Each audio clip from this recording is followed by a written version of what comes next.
السلام علیکم ورحمۃ اللہ وبرکاتہ۔ اللہم صلی علی سیدنا محمد وعلی آل سیدنا محمد کما صلیت وسلمت عدد ما فی علمک وعدد ما تحب وترضی۔ عزیزان گرامی، کچھ دنوں سے واٹس ایپ پہ سوال آیا تھا تو آج گھر واپس پہنچ گیا ہوں مرشد باغ ہاؤس فیصل آباد خانقاہ سے، تو وہ سوال بہت اہم ہے اور میری یہ باتیں توجہ سے سنیں۔ سوال یہ ہے کہ وہ کہتے کہ مجھے معدے کا پرابلم، اس میں گیس، تیزابیت یہ رہتا ہے، اور ساتھ مجھے ایسے ملحدانہ سوچ آتے ہیں مذہب کے متعلق۔ مثلاً مثال دیتا ہوں کہ اللہ کے متعلق، رسالت مآب صلی اللہ علیہ وسلم کے متعلق، قرآن کے متعلق، جنت کے متعلق، دوزخ کے متعلق اس قسم کے خیالات اور وسوسے جس سے میں بے بسی میں جا چکا ہوں، تو کوئی حل تجویز کیجئے گا، یعنی بینوا و توجروا۔ عزیزان گرامی، سالکین کرام، میری یہ بات غور سے سنیں۔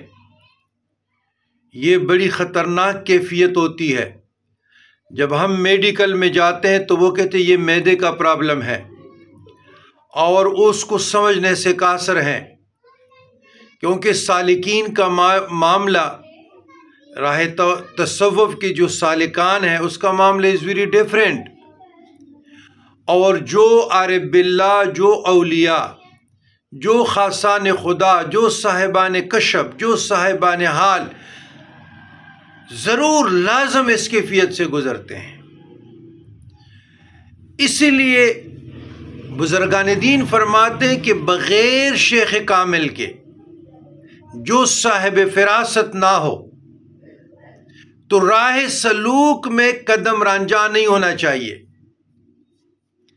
آپ گلی گوچوں کے لوگوں کے بیعت کرتے ہیں، حق حکم میں ڈال لیتے ہیں، جب آپ تھوڑی سی سیر النفس میں، سیر اللہ میں، مع اللہ میں، سیر سلوک میں آپ کی روح تھوڑا سا مچلنا شروع ہو جاتے ہیں، تو پھر وہ لوگ آپ کی تربیت سے، آپ کی تعلیم سے قاصر رہتے ہیں۔ اس لیے ہم کہتے ہیں کہ قبروں کے مجاور نہ بنو۔ ٹھیک ہے، جو اولیاء کرام گزرے ہیں ان کے تصرفات، ان کے کرامات برحق ہیں، لیکن ہر کوئی سجادہ، ہر کوئی گدی نشین تھوڑے صاحب حال ہے۔ اب یہ جو بندہ ہے جس کیفیت میں مبتلا ہے، اگر اس کو ٹریٹ نہ کیا جائے، اس کی رہنمائی نہ کی جائے، تو ہمارا معاشرہ متحمل نہیں ہو سکتا۔ تھوڑی سی اس کی لب کشائی ہو گئی تو آئے دن یہ صلاحوں کے اندر ہوگا، حالانکہ یہ معذور ہے، مجبور ہے، بے بس ہے، بہت بے بسی میں بندہ چلا جاتا ہے۔ تو شیخ کا کام یہ ہوتا ہے جو نور فراست رکھتا ہو، اس کا شرح صدر ہوا ہو، وہ اپنے توجہات سے، اپنے تصرف سے، اپنے دعاؤں سے اس کیفیت کو کول ڈاؤن کی کوشش کرتا ہے۔ تو میں تمام سالکین کو کہتا ہوں، دوا بھی لے، دعا بھی لے، کسی اچھے گیسٹرالوجسٹ سے بھی مشورہ کریں، وہ آپ کی ٹریٹمنٹ کریں، اور یا ماہر نفسیات سے بھی کریں، کیونکہ یہ معاملہ آپ کے ذہن اور اس سے تعلق رکھتا ہے۔ تو اسی میں بہت لوگ ڈٹریک ہو گئے، گمراہ ہو گئے۔ آپ دیکھیں نا مرزا غلام احمد قادیانی کا جو سارا سٹرکچر خوابوں پہ کھڑا ہے، اور ماشاءاللہ ہمارے پنجاب میں بھی اکثر کتابوں کو دیکھیں، قطب الاقطاب، غوث الاقطاب، یہ میرا وزیر ہے، یہ میرا یہ ہے، یہ میرا وہ ہے، اور اس قسم کے خوابوں پہ ان کی ولایت، ان کی خانقاہیں، ان کی سٹرکچر کڑی ہے، تو اگر اس کا پہلا سٹیپ، جس طرح ایک جیلی انتقال ہوتا ہے اس کی جب وہ ڈیزالو ہو جاتا ہے، خارج ہو جاتا ہے، تو بلڈنگ کولیپس کر جاتا ہے۔ اور مجھے اچھی طریقے سے یاد ہے، نام نہیں لینا چاہتا، آج سے 10-12 سال پہلے، 15 سال پہلے مجھے 2 کتابیں دی تھی، دونوں ریلیٹڈ کتابیں فیصل آباد سے تھی۔ اور مزے کی بات یہ کہ اس پہ ہائی کورٹ کے ایک جج کا باقاعدہ اسے پرمیشن بھی لی گئی ہے خوابوں پہ۔ مجھے کسی نے دی، جب میں نے پڑھ لی، یقین کریں پوری ذمہ داری سے کہہ رہا ہوں، کیونکہ ہم نے بھی اللہ کو جواب دینا ہے، 100/100 خوابوں میں ایک ایک خواب کو میں نے نور فراست سے پڑھ رہا تھا۔ کہیں 2 خواب ایسے تھے کہ اس میں تھوڑی سی روشنی نظر آئی تھی، بقایا سارا کتاب جھوٹ کا پلندہ تھا۔ پھر ایک ہمارے دوست ہیں، سالوں بعد ملاقات ہو گئی، وہ ہمارے ڈائریکٹر بینک آصف صاحب، اس کی بیٹی کے نکاح میں، تو اس نے بھی مجھے ایک کتاب دی تھی، انگلینڈ میں کسی نے لکھی تھی۔ یہ صرف آپ لوگوں کو سمجھا رہا ہوں، ایجوکیٹ کر رہا ہوں، شعور دے رہا ہوں۔ اچھا جی، اس نے کیا کیا جی؟ مجھے 2:03 پہ جناب خضر علیہ السلام ابھی ملا، جس طرح جناب خضر علیہ السلام اس کے گھر میں کرائے پہ رہتے ہو، اللہ معاف فرما دے۔ یہ ہے ہمارے آج کل نام نہاد صوفیوں کا حال۔ یہ باتیں لوگ کتابوں میں لاتے ہیں۔ یہ لوگ کیا چاہتے ہیں تصوف سے؟ انہی کی وجہ سے تصوف زوال پذیر ہے، انہی کے لوگوں کی وجہ سے لوگ منکر ہو رہے ہیں، انہی کی وجہ سے جو قبروں کے مجاورین بنے ہیں، دین کو نقصان ہو رہا ہے، اسلام کو نقصان ہو رہا ہے، قرآن کو نقصان ہو رہا ہے، شریعت کو نقصان ہو رہا ہے۔ تو کہنے کا مقصد یہ ہے کہ یہ بہت خطرناک کیفیت ہے۔ جو بھی اس کیفیت میں مبتلا ہے تو ڈاکٹر سے بھی رجوع کیا جائے اور اپنے مشائخ سے فی الفور۔ لیکن بہت سے مشائخ ماشاءاللہ ان کو کک کی خبر بھی نہیں ہوگی، وہ آپ کو کہے گا کہ یہ معدے کی وجہ سے جائیں۔ تو بات یہ ہے کہ اس کے لیے میں آپ کو بزرگان دین کا اعمال قرآنی دے رہا ہوں، اس پہ عمل کیجئے گا۔ اگر مزید کوئی رہنمائی لینا چاہتے ہیں، ہم حاضر ہیں۔ ہم اپنے بزرگان دین سے جو خیرات ملا ہے انشاءاللہ تعالیٰ اس کے مطابق اللہ کی رضا کے لیے اور فکر آخرت کے لیے کرتے رہیں گے۔ دفع وسواس کے لیے، وسوسوں کو، پراگندہ خیالات کو، غلط ملت خیالات کو اور ملحدانہ، کفرانہ، کافرانہ الفاظ، سوچ جو آپ کے دماغ پہ، آپ کے قلب پہ حنظب نامی شیطان چونچ کے ذریعے وسوسے ڈالتے ہیں، اس کو دفع کرنے کے لیے، اس کو ختم کرنے کے لیے۔ جو شخص غم و عالم میں، تنگی دل میں، پراگندہ خیالات میں، وسوسوں میں، پریشان کن صورتحال میں، کیفیت میں، الجھن میں، یا پریشان خوابوں میں، فاسد خیالات میں، گندے خیالات میں، ملحدانہ خیالات میں، کفر تک پہنچنے والے خیالات میں، وسواسات میں، خیالات فاسدہ میں مبتلا ہو، تو پہلے تو میں اس کو یہ تجویز کرتا ہوں کہ 2-3-10 دن تک، 2 یا 3-10 دن تک، یا ہر جمعرات اور ہر ہفتہ یہ پیر روزے رکھا جائے، ایام بیس کے 13, 14, 15 روزے رکھے جائے، یا کچھ متفرق رکھے، اس کے علاوہ بھی آگے پیچھے، اور اپنے ہاتھ کے کمائے ہوئے رزق کی جو حلال ہو اس سے افطار کرے، اور عشاء کے بعد ایک سراہی لے لے،